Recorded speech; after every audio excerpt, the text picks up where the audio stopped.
اعوذ باللہ من الشیطان الرجیم بسم اللہ الرحمن الرحیم ولما ضرب ابن مریم مثلا اذا قومك منه يسدون وقالوا آلهتنا خير ام هو ما ضربه لك الا جدلا بل هم قوم خصمون ان هو الا عبد انعمنا عليه وجعلناه مثلا لبني اسرائيل ولو نشاء لجعلنا منكم ملائكة في الارض يخلفون وإنه لعلم للساعة فلا تمترون بها واتبعون هذا صراط مستقیم۔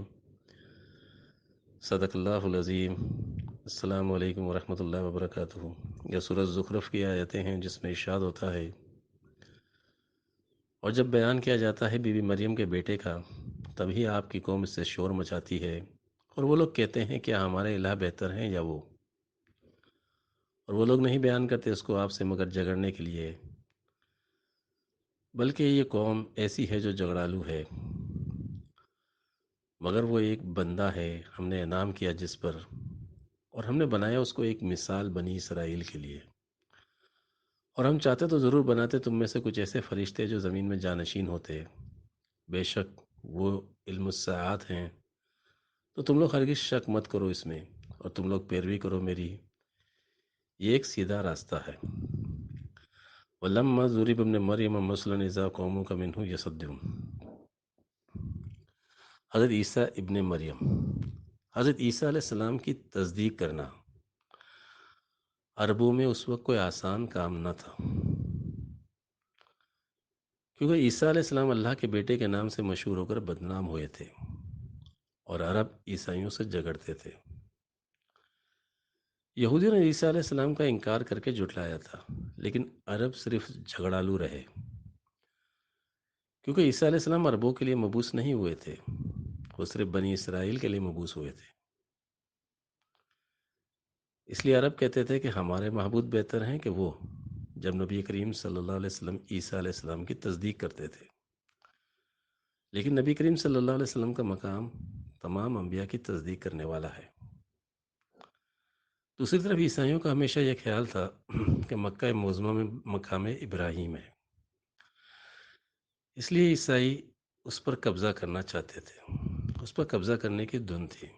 چونکہ حضرت ابراہیم بنی اسرائیل کے ابو الانبیاء ہیں، اس لیے عیسائیوں کا یہ خیال راسخ ہو گیا تھا کہ اگر مکے کو گرا دیا جائے، اور جب مکہ گر جائے گا تو عرب عیسائیت قبول کر لیں گے۔ ابرہہ اسی خیال سے مکے پر چڑھائی کرنے آیا تھا۔ ان وجوہات کی بنا پر عربوں میں عیسائیت سے سخت نفرت تھی۔ ان حالات میں عیسیٰ علیہ السلام کی تصدیق کرنا کہ وہ اللہ کے نبی تھے ایک انتہائی مشکل کام تھا۔ پھر مسیح کی تصدیق کرنے والے صحابہ کرام، یہ ان کا جگر تھا، ان کا دل گردہ تھا، یہ ان کا ہی دل اور دماغ تھا کہ مسیح کو منوا کر چھوڑا، کیونکہ مسیح کے تعویل طلب جملے اور حالات کی گڑبڑ میں ان کو منوانا، ان کی ذات کو سمجھانا اور ہموار کرنا، یہ کوئی آسان کام نہیں تھا، یہ نبی کریم صلی اللہ علیہ وسلم ہی کا کام تھا، اور یہ احسان تھا عیسیٰ علیہ السلام کے ماننے والوں کے لیے، کیونکہ دوسری طرف یہودیوں نے معاذ اللہ ان کے خلاف الزام لگایا تھا کہ یہ زنا کا لڑکا ہے، معاذ اللہ، یہ کس طرح نبی ہو سکتا ہے، اس طرح کہہ کر بھی بدنام کیے گئے تھے آپ۔ حضرت عیسیٰ علیہ السلام کے خلاف بہت بڑے پروپیگنڈے تھے، اس لیے جب نبی کریم صلی اللہ علیہ وسلم نے آپ کی تصدیق کی تو آپ کی قوم نے تالیاں بجائیں، منہ یسدون، اور عربوں نے چیخا، آپ کی قوم نے چیخا کہ یہ تو عیسائی ہو گئے ہیں۔ لیکن نبی کریم صلی اللہ علیہ وسلم تمام انبیاء کی تصدیق کرنے والے، کسی کی طرفداری نہ کرنے والے امام الانبیاء کا مقام رکھتے ہیں۔ پھر قرآن کریم نے فرمایا انہ لعلم للساعۃ، یعنی عیسیٰ علیہ السلام علم الساعت تھے۔ حقیقت میں مسیح کا پیدا ہونا یہ تعویل کا پیدا ہونا ہے۔ بہت سے اختلافات یہودیوں میں تھے، ان اختلافات کو دور کرنے کے لیے مسیح کی بعثت ہوئی۔ پھر ساعت کا علم سے مراد نبی کریم صلی اللہ علیہ وسلم کی آمد کا علم دینے کے لیے ہے۔ حضور صلی اللہ علیہ وسلم کی بشارت دینے کے لیے آئے تھے عیسیٰ علیہ السلام.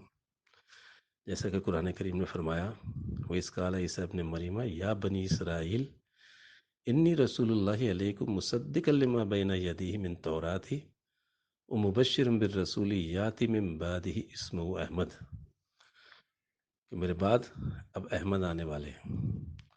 اسی لیے عیسیٰ علیہ السلام نے اپنے آپ کو کہا کہ میں صبح کا تارا ہوں. صبح کے تارے کے بعد پھر سورج کا ظہور ہوتا ہے. اسی لیے عیسیٰ علیہ السلام کے بعد حضور خاتم النبیین رحمۃ للعالمین سراج منیرہ بن کر تشریف لائے. اسی لیے مسیح کے ساتھ ایک گلو کا سامان بھی لگا ہوا ہے. حضرت عیسیٰ علیہ السلام کے بعد پولوس نے ابن اللہ کا ایک فتنہ بنا کر گلو کیا، کیونکہ ساتھ کے ساتھ فتنے ہیں. حقیقت میں عیسیٰ علیہ السلام کے بعد نعمت نبوت کی تقسیم موقوف ہو گئی، جو منتشر اقوام عالم کا باعث بنی، جس کو نبی کریم صلی اللہ علیہ وسلم نے آ کر ختم کیا اور ایک وحدت قائم کی. عیسیٰ علیہ السلام بھی اس بات کا ذکر کرتے ہیں. انجیل میں آپ فرماتے ہیں، اس لیے میں تم سے کہتا ہوں کہ خدا کی بادشاہت تم سے لے لی جائے گی اور اس قوم کو جو اس کے پھل لائے دے دی جائے گی. گویا عیسیٰ علیہ السلام کا وجود ایک نشان تھا. عالمگیر وحدت یعنی باپ کی حکومت کی بشارت دینے کے لیے آئے تھے، جس کی تعبیر خلافت علی منہاج نبوت کی صورت میں پوری ہوتی ہے.